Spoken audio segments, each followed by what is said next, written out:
Karon na atong giupuan mga publics ba.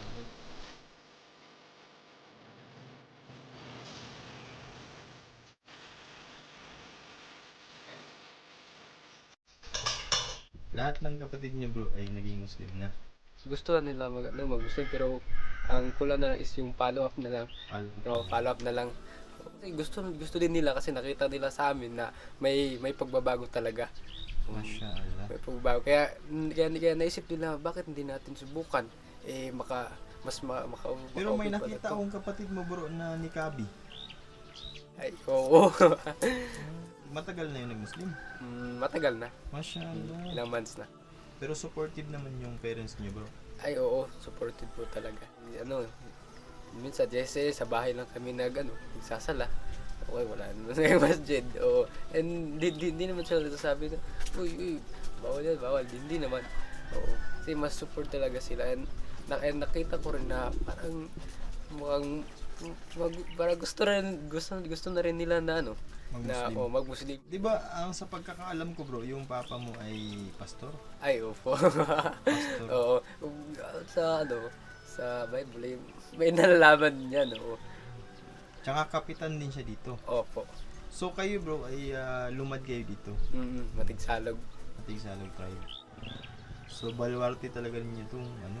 Oo. So Na ma-share sa sila. ngayon bro, ikaw lang yung nagtuturo kasi ikaw yung knowledgeable dito sa ngayon, di ba? Kasi ikaw yung nakapag-aral dun sa Think Islamic Center. Opo. Kasi pag may mga tao na gusto na magpa-share, Tsaka nagturel ka rin, di ba? Oh. Mashallah, alhamdulillah. ang kakulangan lang dito is yung mga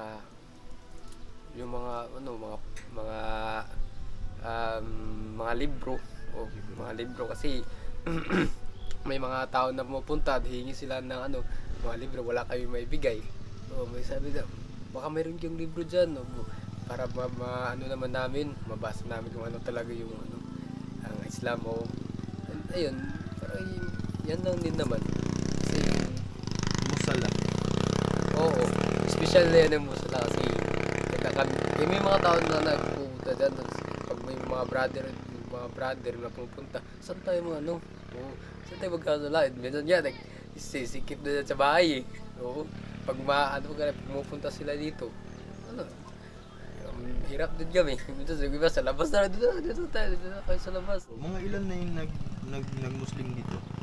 Marami na. Marami. Ang mananawagan ka ngayon bro, anong sabihin mo? Sana niyo po yung pangangailangan namin dito na yung mga libro at saka yung musala, yun lang po talaga yung kulang dito. Parang kay Matupi sa Fernando Bukidnon. So, maraming salamat bro sa pagpapaanyaya mo sa aming interview sa Iran. At natutuwa kami na kayong buong pamilya ay tanggap ninyo ang Islam. At nakikita talaga sa inyo ang Islam, sinasabuhay nyo ito.